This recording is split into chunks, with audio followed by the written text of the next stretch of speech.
Darian Santos had built his empire on one belief. If you hesitate, you lose. He never hesitated. Not when he mortgaged everything at 26 to fund a renewable infrastructure startup no one believed in. Not when he cut off partners who moved too slowly.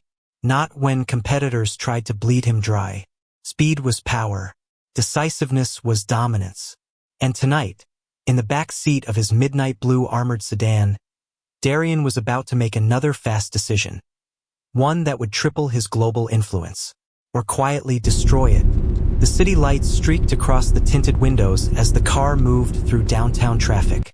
Inside, it was silent except for the faint hum of the engine. Darian adjusted his cufflinks, eyes focused on the glowing tablet in his hand. Numbers, projections, a merger proposal that had come together in record time. Across from him in the digital document were the terms of acquisition for Kingston Dynamics, a rival energy firm that had struggled for years before suddenly regaining momentum. It was bold, aggressive, perfect. "Send it to legal," Darian said calmly, not looking up. From the front seat, his chauffeur didn't respond. That was unusual. Darian slowly lifted his eyes toward the rearview mirror. Mateo Alvarez had been driving him for 6 years. 6 years of silence, discretion, punctuality, and absolute reliability. Mateo wasn't just a driver. He was constant, predictable, controlled, ex-military, minimal words, no opinions. Except tonight. "You're unusually quiet," Darian said. The car slowed at a red light. Mateo's eyes met Darian's briefly in the mirror. Steady, unreadable. "Just traffic," Mateo replied. But Darian knew the difference between traffic silence and thought silence. And this was thought silence. The light turned green. The car moved again. Darian returned his focus to the tablet. The merger would close within days. His advisors supported it. The board was aligned, and Alessia Moreau had encouraged it. That mattered more than he wanted to admit. Alessia had entered his life 8 months ago. Not through a gala or a networking event, but through something quieter. A private sustainability roundtable in Geneva. She hadn't tried to impress him. She hadn't mentioned his net worth. She hadn't leaned in too eagerly. She had disagreed with him, calmly, intelligently, and she had been right. That was rare.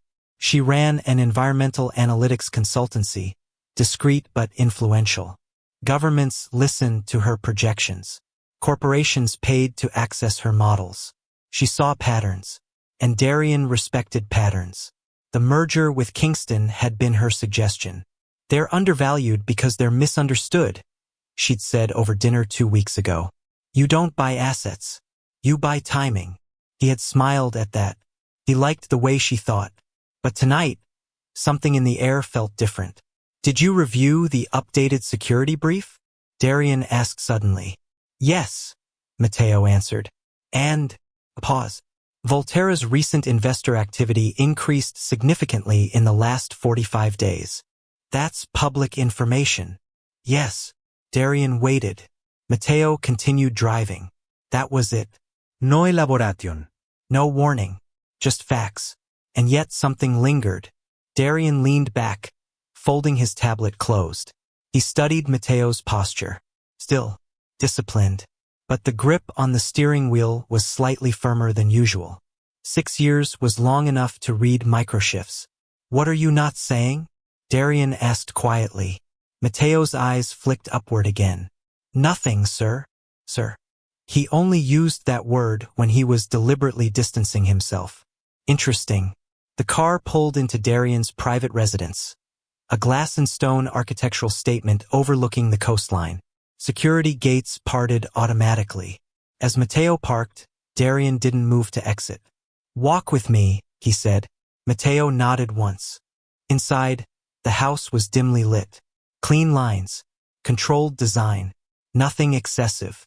Alessia stood near the panoramic window, speaking softly on her phone. She turned when Darian entered. Her smile was effortless. "Perfect timing," she said, ending the call. "I was just reviewing the volatility forecast." She moved toward him. Mateo remained near the entrance, silent. Alessia's eyes stared toward him for half a second, barely noticeable. But Matteo noticed. Darian didn't. "I'm sending the acquisition documents tonight," Darian said. "We'll finalize by Friday." Alessia's expression brightened, just slightly. "That's fast," she said. "I don't believe in waiting." She studied him for a moment. "Just make sure the timing is truly yours," she replied softly. The sentence hung in the air. Matteo's gaze shifted. Darian chuckled lightly. "It is." Alessia smiled again, but something behind her eyes felt measured. Later that night, after Alessia had left, Darian stood in his home office reviewing one final clause. Downstairs, Matteo waited for dismissal, as he always did. But as he walked past the hallway, he paused. Alessia had forgotten her silk scarf on the console table.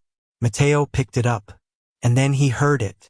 A voice message playing faintly from her phone, which she must have left in the side pocket of her handbag. He hadn't meant to listen, but he heard enough. "He's signing faster than expected. The board won't see it coming. Just make sure the secondary investors are ready." Silence. Then, "Yes, once it's done, leverage will shift completely." The message ended. Matteo stood very still. The words replayed in his mind. Not emotional. Strategic. Leverage will shift completely. He placed the scarf back exactly where it had been. He didn't touch the phone again. He didn't react. He didn't confront. He simply absorbed. Upstairs, Darian finally descended the staircase. "Everything set?" Darian asked. "Yes," Matteo replied. He opened the door for him. Darian stepped outside briefly to take a call. Matteo remained inside the foyer, still, silent, calculating. This wasn't about money. It wasn't about theft. It was about positioning. And Darian Santos, the man who never hesitated, was about to move very quickly. In the wrong direction. When Darian returned inside, Matteo held the door open. Their eyes met again. "You sure you're not holding something back?" Darian asked lightly. Matteo's expression didn't change. "I observe, sir. And sometimes," Matteo said calmly, "speed hides details. A subtle warning. Not enough to accuse. Enough to plant doubt." Darian studied him for a long second, then nodded once. "We'll review again in the morning." Matteo inclined his head. As he walked out to the car, his mind was already assembling patterns. Investor movement, accelerated timing, private calls, shift in leverage. He had seen strategic traps before, just never this close to someone he respected. Because that was the truth Darian didn't know. Matteo wasn't protecting the empire. He was protecting the man. And tonight, for the first time in 6 years, Matteo considered stepping beyond the line of silent loyalty. Not to interfere, but to intervene. The chauffeur knew something the billionaire didn't, and he wasn't sure how long he could remain quiet. Darian Santos did not wake up uncertain. Uncertainty was for analysts, for junior executives, for people who didn't own outcomes. But at 5:12 a.m., staring at the ceiling of his minimalist bedroom, Matteo's words replayed in his head. Speed hides details. It irritated him, not because it was wrong, but because it lingered. Darian rose before sunrise as always. Cold shower, black coffee, no sugar, no distractions. He reviewed the acquisition file again. Everything was clean. Legal compliance secure. Financial models profitable. Board alignment confirmed. Alessia's projection models were attached to the appendix. They were precise, sharp, convincing. Too convincing?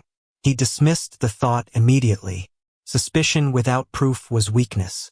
Downstairs, Matteo was already waiting outside the vehicle. Same posture, same discipline. But Darian had learned something about power. When someone says little, the few words they choose matter. Darian was walking towards the car with his briefcase on his hand. The chauffeur opened the side of the back seat door for him to enter inside the car with a smile on his face. As the car merged onto the highway toward headquarters, Darian spoke without looking up. "You've been reviewing Kingston's movement." "Yes." "What stands out?" A pause. Not what stands out. What aligns? Darian looked up. Explain. The surge in secondary investors happened before your interest became public. But the increase accelerated after your first private dinner in Geneva. Darian's eyes sharpened. That dinner was confidential. Yes. Traffic moved steadily around them. You implying something? Darian asked. I don't imply, Matteo replied calmly. I connect. Darian leaned back. Could be coincidence. Alessia operated in similar circles. Kingston was recovering publicly. Investor confidence rises in waves. Still, the timeline bothered him. Dig deeper, Darian said quietly, but discreetly. Yes. The headquarters tower rose ahead, steel and glass reflecting bright light. Inside, the energy was already electric. Assistants moved quickly. Screens glowed. News tickers scrolled across walls. Darian entered the executive floor to applause from two junior associates who believed proximity to him meant eventual greatness. He ignored it. His chief financial officer, Randall Pierce, met him near the conference room. We're ready to execute, Randall said. Board vote at noon. Legal transfer by tomorrow. Good. Darian paused. Have we verified Kingston's recent capital sources independently? Randall blinked. Of course. Public disclosures. Beyond that, a small frown. Is there reason to? Darian hesitated. No. Just thoroughness. Randall nodded slowly. We'll recheck. By mid-morning, Darian was in his glass office reviewing last-minute amendments when his phone buzzed. Alessia, he answered. You sound tense, she said immediately. Doi. You get quieter when you're calculating. He allowed a faint smile. You taught me that. A soft laugh on her end. Second thoughts. Due diligence, he replied. On me? She asked gently. That caught him. On the deal. A brief silence. You trust me, don't you? She asked. It wasn't emotional. It was measured. Yes.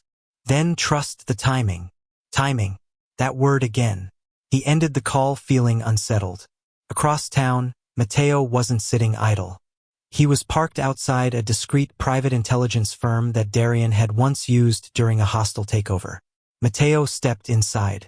The director, an older woman named Celeste Mani, recognized him immediately.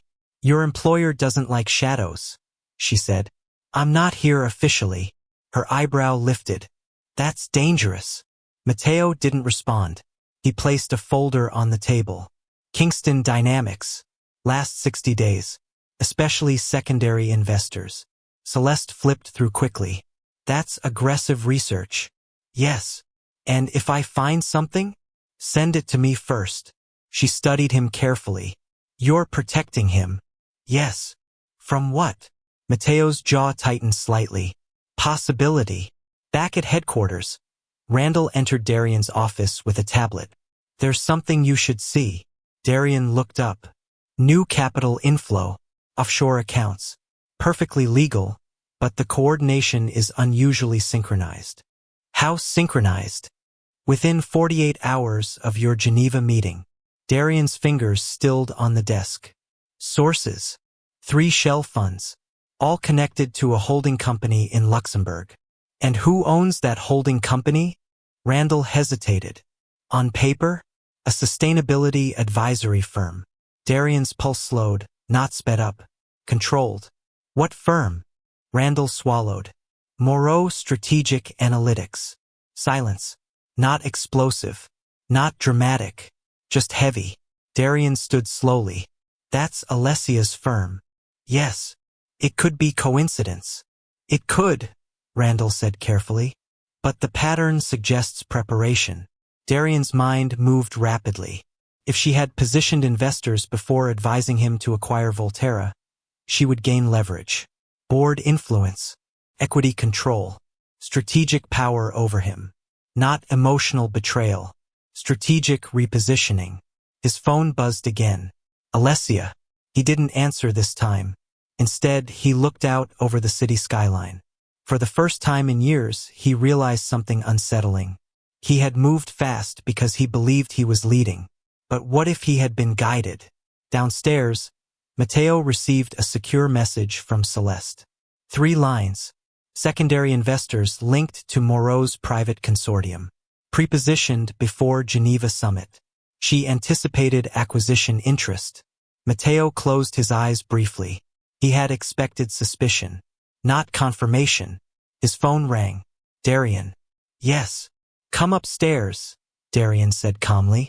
When Mateo entered the office, Darian was standing by the window, hands behind his back.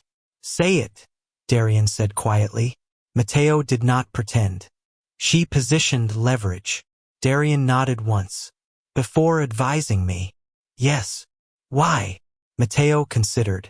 Not necessarily to harm you. Then, to ensure control. Darian's jaw tightened. Control. He had built everything to avoid that word being applied to him. I underestimated her, Darian said softly. Mateo did not respond. Cancel the noon vote, Darian ordered. Randall's eyes widened from across the room. Public perception. I don't move under someone else's timing, Darian said sharply. Silence filled the office. For the first time, Darian Santos hesitated, not from weakness, but from awareness. His phone buzzed again. A message from Alessia. Why was the vote postponed? He stared at the screen, then typed, because I don't sign what I don't fully understand. 3 dots appeared almost instantly, then disappeared. No reply. Mateo watched quietly.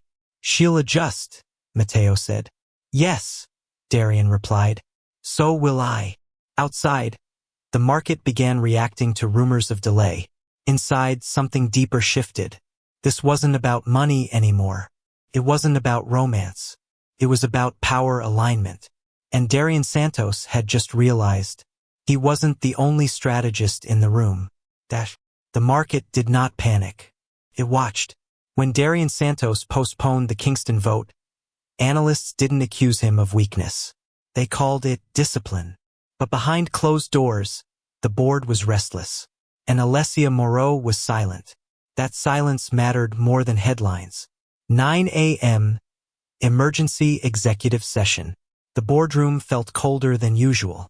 Not dramatic, just sharper. Randall opened with the numbers. Secondary investor clustering tied to Moreau Strategic Analytics. A board member leaned forward.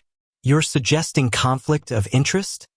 I'm suggesting preparation, Darian replied calmly. He didn't sit at the head of the table. He stood beside the screen. Control without display. We delay acquisition until capital positioning is transparent. Another director frowned. And if Kingston withdraws? Then they were never aligned. Simple, firm, unshakable. But internally, Darian wasn't thinking about Kingston. He was thinking about timing, about how she had predicted his interest before he admitted it publicly, about how she had guided conversations just slightly, not manipulation, influence, calculated influence, and that unsettled him more than betrayal would have. Alessia arrives unexpectedly later that day. She didn't request a meeting. She scheduled one. That detail did not go unnoticed. She entered Darian's office without tension, posture controlled, expression unreadable. You postponed the vote, she said. Yes.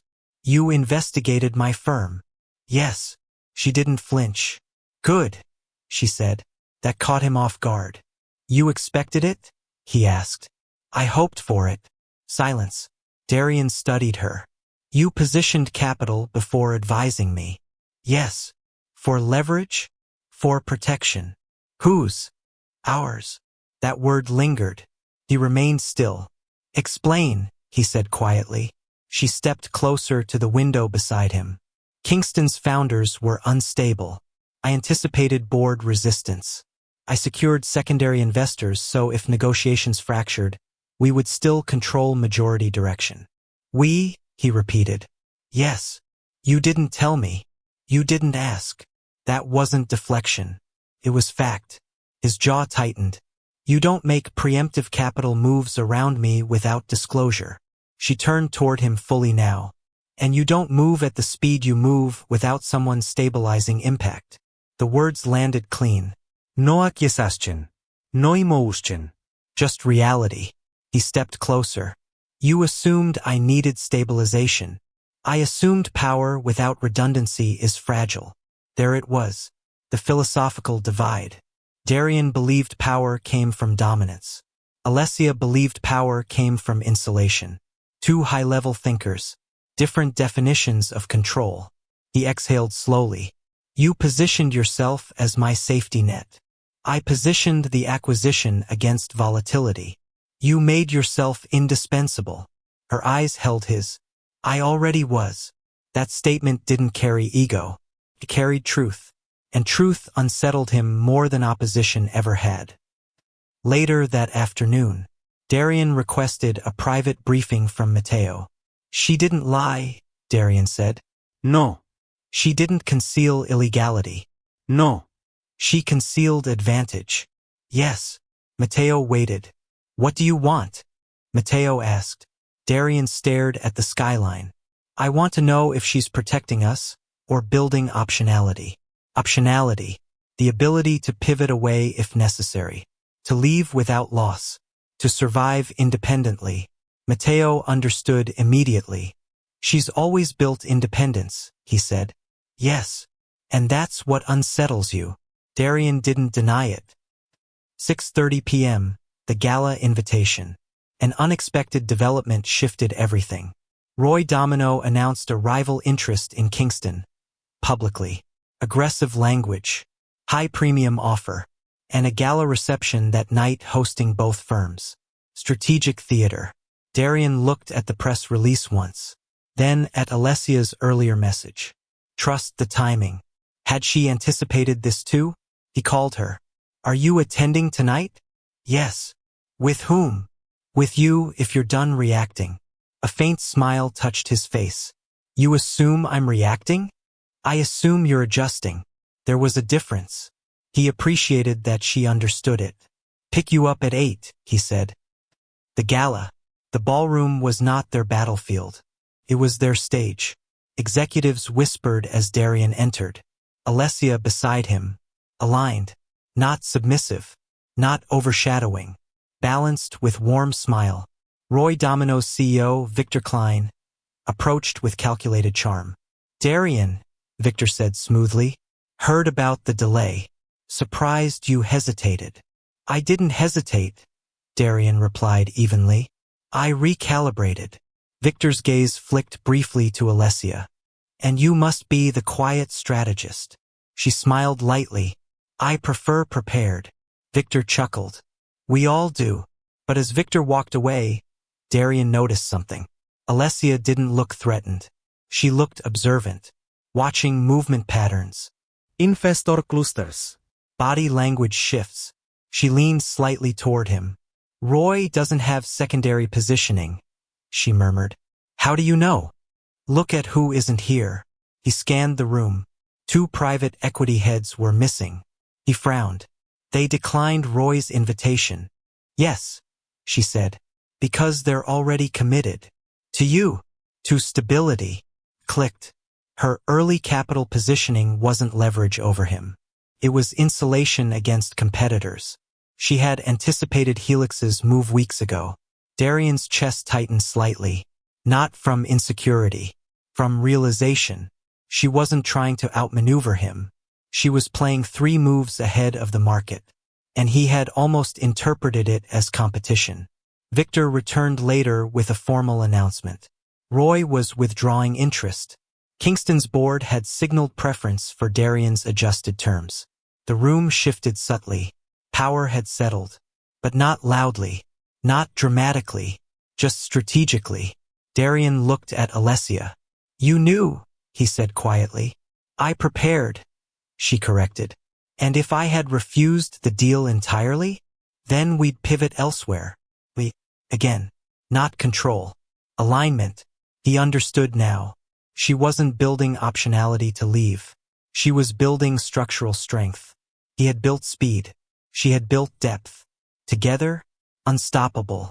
But something inside him still resisted. Not her. The idea that he hadn't been the sole architect. For years, Darian Santos believed leadership meant standing alone at the top. Tonight, he saw something different. Real power didn't diminish when shared. It multiplied. Still, one final question remained. Why didn't you just tell me? He asked softly. She met his gaze. Because you don't learn through instruction. A pause. You learn through friction. He almost laughed. You're dangerous. No, she replied gently. I'm aligned. Across the ballroom, Mateo watched quietly. The acquisition was secure. The competition neutralized. But the deeper shift? That was personal. And it was just beginning.